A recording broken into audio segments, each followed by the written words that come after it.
Jones. This is my 2022 soft tail street bob, and I'm the third year apprentice here at Harley-Heaven Dandenong. I got into Harley-Davidsons from my father. He used to build shovels when he was my age.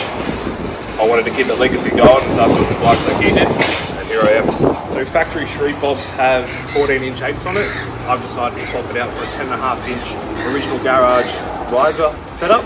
I've matched that with the legendary Saddleman seat, which has awesome gel technology, especially for the long distance travels that I do as a daily rider. I also opted to keep out the stock mid controls, which work out perfectly for my setup. Thrash and Escape saddlebags, they are perfect for my daily riding, as I can put what I want in them, as well as my longer trips. I can put whatever I need to do a 3 to 4 day trip. All this work here was built Harley-Heaven Dandenong, and I've built my dream bike. Come here and see us, and we can build your dream bike for you.